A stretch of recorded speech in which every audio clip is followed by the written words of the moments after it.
Le magazine des jeunes entreprises à Taïwan, Graines de Business.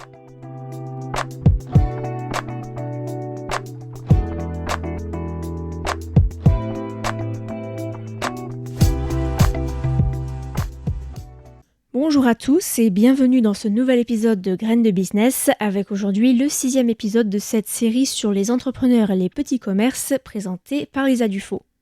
Aujourd'hui, je vous invite à vous plonger dans le monde du yoga et du pilate avec Julia, qui a ouvert son propre studio de yoga il y a 11 ans de cela dans une petite allée perpendiculaire à la rue Songrun, dans le quartier de Xinyi à Taipei. Julia a accepté de partager son histoire très personnelle qui l'a conduite à prendre ses premiers cours de yoga, une expérience qui s'est rapidement transformée en passion. En 2006, je suis tombée malade et j'ai fait une dépression avec un trouble panique également. Je travaillais alors au service marketing d'une entreprise de technologie. Comme je ne pouvais pas travailler, j'ai été en arrêt maladie pendant 1 mois. J'étais très faible physiquement, j'ai perdu beaucoup de poids.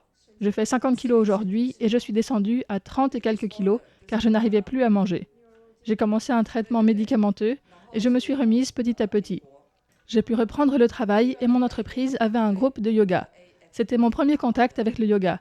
J'avais l'impression de revivre. Le sport stimule la production d'endorphines, donc après chaque cours, je me sentais vraiment bien. J'ai continué à suivre des cours tout en suivant mon traitement et au bout d'1 an, après avoir guéri, je suis allée suivre une formation de l'organisation américaine HAVA, qui a une branche à Taipei, pour obtenir un certificat pour enseigner le yoga. Un ami à moi avait un studio de danse et m'a proposé d'enseigner 1 ou 2 cours par semaine après mon travail. Julia a continué à enseigner le yoga à temps partiel pendant 6 ou 7 ans et c'est en 2015 que suite à des événements familiaux, son mari a hérité de l'appartement de ses grands-parents près de la rue Songrun. Ses grands-parents ont habité là pendant 20 à 30 ans, donc c'est très vieux et tout était à refaire. Nous avons complètement rénové le sous-sol qui est devenu une salle de classe et c'est seulement plusieurs années après que j'ai aussi fait rénover cette partie au rez-de-chaussée qui était autrefois un garage. Mais avant de se lancer dans la rénovation de l'appartement et d'en faire un studio de yoga, Julia a dû démissionner, une lourde décision qui, elle explique, n'a pas été facile. On a beaucoup réfléchi et discuté avec mon mari. J'hésitais à ouvrir mon propre studio de yoga, car ça ferait un salaire en moins et nous avions 2 enfants en bas âge. Et on ne sait jamais quand on se lance dans une entreprise comme ça si ça va marcher ou pas. Mais mon mari m'a beaucoup soutenue et encouragée à me lancer car il savait que j'étais malade et que j'aimais beaucoup le yoga. À ce moment-là, j'avais déjà travaillé dans la même entreprise pendant 20 ans et si j'avais continué pendant 5 ans de plus, j'aurais pu prendre la retraite anticipée et toucher ma retraite. Mais j'ai renoncé car 5 ans me paraissait trop long et j'avais vraiment la passion du yoga.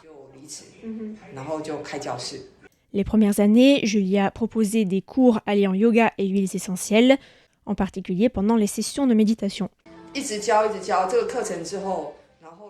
Le nombre de personnes qui suivaient ce cours a progressivement augmenté et je me suis demandé quels autres types de cours je pouvais proposer à mes élèves.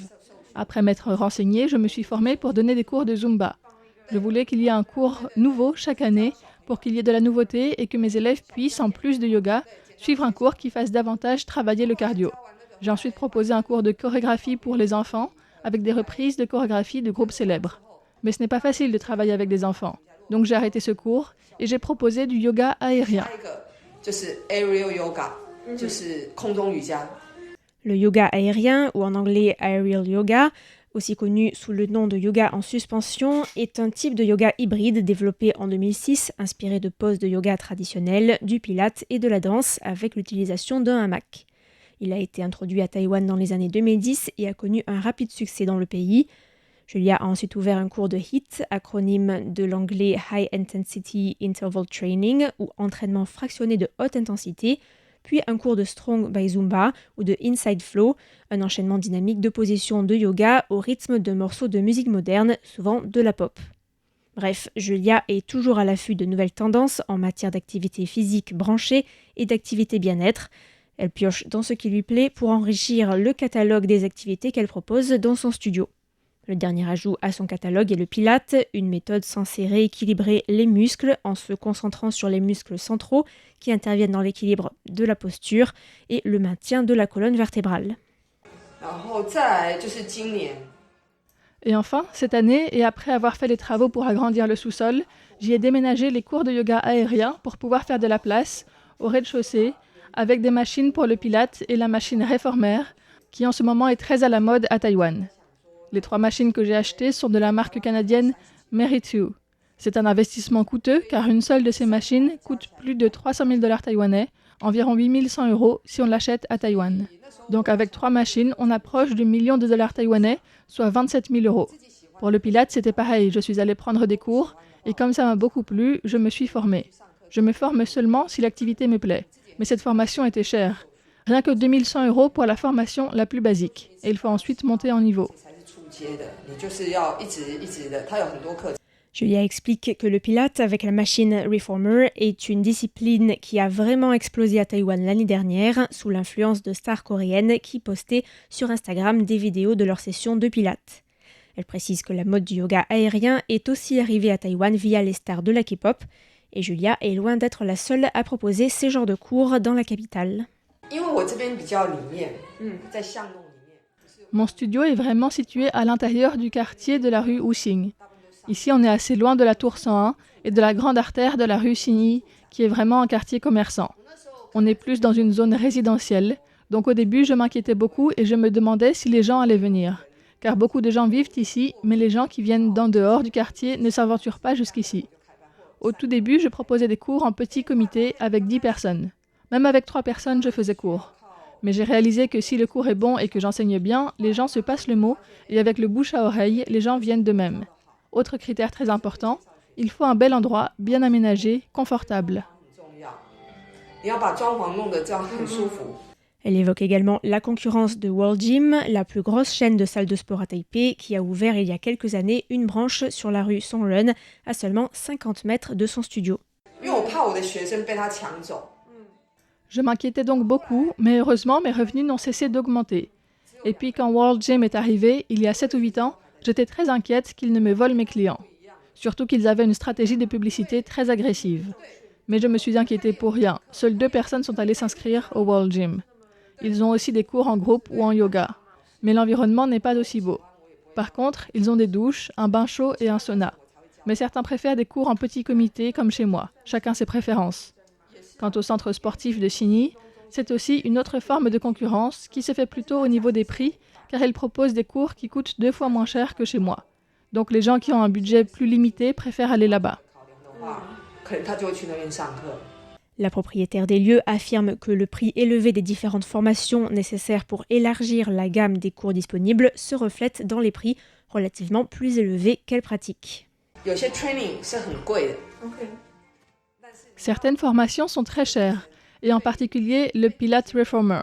Je cherche toujours ce qui est le mieux en termes de formation, mais ça a un prix. Donc ce que j'ai investi pour me former, l'achat des équipements, le prix des rénovations et de l'aménagement, tout cela doit se répercuter dans mes prix, donc je ne peux pas faire des prix bas. Je me base aussi sur les prix pratiqués par les studios de standing similaires aux miens. Pour se démarquer de ses concurrents, Julia dit plutôt viser les clients qui sont prêts à mettre le prix pour un cadre agréable et des cours de qualité. J'enseigne le yoga depuis de nombreuses années et je continue sans cesse à me former et à m'améliorer. Donc je suis confiante dans ma capacité à donner des cours de qualité qui vont en profondeur. Par ailleurs, j'essaye de proposer des cours qui insistent plutôt sur l'alignement entre le corps et l'esprit. Quand on n'est pas en train de faire les exercices qui sollicitent beaucoup le corps et qu'on fait plutôt de la méditation, je parle à mes élèves pour les inviter à prendre conscience des sensations dans leur corps et de leur état intérieur, de leurs aspirations. Je les invite à se questionner pour savoir ce qu'ils ressentent dans leur corps, si les exercices que l'on fait ce jour-là sont alignés avec leur état mental. J'insiste sur le fait qu'il ne s'agit pas de faire des gestes que le professeur demande, mais d'adapter sa pratique à son état particulier. Il ne s'agit donc pas seulement d'entraîner le corps, il faut que l'esprit suive. Julia estime que l'autre atout de son studio est de proposer des cours en petit comité et que les élèves s'engagent à venir chaque semaine, ce qui renforce le lien entre les élèves mais aussi entre les élèves et le professeur. Les cours sont fixes et réguliers, donc si vous faites le cours du mardi, vous allez toujours croiser les mêmes personnes semaine après semaine. Beaucoup suivent le même cours depuis 5 voire 10 ans et sont donc devenus amis avec leurs camarades ou même avec moi. On discute, certains partagent même ce qui se passe dans leur vie sur notre groupe Line. C'est beaucoup plus personnel que les relations qui peuvent exister dans les cours à World Gym. Ici, la régularité offre une certaine stabilité et un sentiment de sécurité et de détente. C'est ce que j'espère créer. Les clients de Julia vont des élèves du primaire aux plus de 60 ans, mais ces clients sont pour la plupart des clientes. Je dirais que ce sont 99% des femmes et que la plupart sont des gens qui travaillent. Les retraités sont moins nombreux, car à Taïwan, ce n'est pas facile de convaincre les personnes âgées de dépenser de l'argent pour faire du sport. Ils se disent qu'il suffit d'aller au parc pour bouger et ça leur suffit. Et il y a beaucoup d'activités gratuites pour les seniors. Même les retraités qui ont de l'argent ont l'habitude de ne pas trop dépenser, car ils ont grandi dans des milieux modestes et ont gardé une mentalité frugale. Mais ça change doucement, car l'idée que la santé est très importante devient dominante. Et on voit désormais des personnes âgées aller à la salle de sport publique. Mais en général, ils choisissent d'aller au moins cher, comme au centre sportif de Xinyi. Le principal casse-tête pour Julia actuellement est de trouver des professeurs de pilates, car c'est une pratique qui a connu un boom l'année dernière seulement à Taïwan. Je ne trouve pas de profs. Les gens qui ont suivi la formation ont tous des emplois du temps pleins à craquer. C'est impossible de les faire venir. J'ai donc proposé à 2 personnes de les former pour qu'elles enseignent ici. Mais actuellement, je peine vraiment à trouver. D'autant plus que j'aimerais ouvrir un autre studio qui serait exclusivement dédié aux pilates et où je mettrais les réformeurs, mais aussi d'autres équipements de pilates pour lesquels je n'ai actuellement pas de place. Mais sans professeur, ça ne va pas être possible. Aujourd'hui, Julia se dit heureuse du nouvel équilibre qu'elle a trouvé, et ce malgré le fait qu'elle travaille toute l'année, 6 jours sur 7 et avec seulement une semaine de vacances pendant le nouvel an lunaire. Je pense que cette maladie que j'ai eue a été un mal pour un bien, une bénédiction déguisée, comme on dit en anglais. Si ça ne m'était pas arrivé, je serais encore une employée de bureau. Mais aujourd'hui, je suis beaucoup plus heureuse en faisant ce que j'aime. Ça a changé ma vie. Et j'ai retrouvé une sorte de contrôle sur ma vie car je peux organiser mon temps comme je veux. Je pourrais très bien planifier des cours pendant 3 jours et demi et avoir le reste du temps pour moi. Je suis très exigeante envers moi-même et je veux toujours m'améliorer, proposer de nouveaux cours, etc. Mais j'ai quand même le sentiment de contrôler ma vie, mon corps et mon rythme de vie. Et ça me rend très heureuse. Donc oui, je pense que j'ai atteint mon objectif. L'argent n'est pas important pour moi. Ce qui importe, c'est d'être en bonne santé. Autre chose qu'elle apprécie particulièrement dans ce métier, ce sont les liens qu'elle tisse avec ses élèves, qui sont pour la plupart des gens du quartier. Une fois, une élève est venue s'inscrire au cours et m'a dit qu'elle était en dépression. Elle s'est mise à pleurer. J'étais choquée de rencontrer quelqu'un qui vivait ce que j'avais vécu. Et je veux vraiment aider les gens comme ça. Car j'ai eu cette expérience et j'ai pu lui dire que si je m'en étais sortie, elle le pouvait également. C'est aussi une motivation. Car beaucoup d'élèves me disent qu'après les cours, ils dorment très bien, ou qu'ils ont un peu plus le moral. C'est une belle récompense, car je ne fais pas cela pour l'argent, même si c'est important bien sûr. Mais aujourd'hui, mon mari gagne assez, donc ce n'est plus une inquiétude. Voir les gens devenir plus forts physiquement et aller mieux mentalement est, je crois, la meilleure récompense pour moi. Et puis je me fais des amis, qui pour la part vivent tout près d'ici. Certains s'arrêtent pour partager des fruits qu'ils ont achetés, ou des pousses de bambou qu'ils ont cueillis dans la montagne pour ceux qui vivent un peu plus en haut dans la rue. Bref, on peut partager des choses. Enfin, Julia a évoqué un autre de ses objectifs qu'elle se fixe sur le long terme, une fois qu'elle aura réussi à créer le 2e studio dédié aux pilates. Et j'ai aussi un autre objectif qui est plus sur le long terme.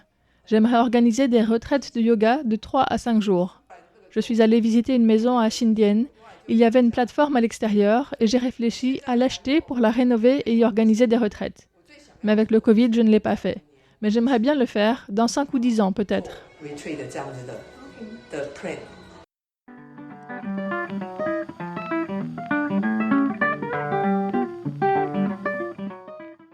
Nous arrivons déjà à la fin de cette émission, mais je vous donne rendez-vous jeudi prochain pour un nouvel épisode de cette série Graines de business sur les entrepreneurs et les petits commerces. Merci à tous pour votre écoute et à bientôt sur Radio Taïwan International.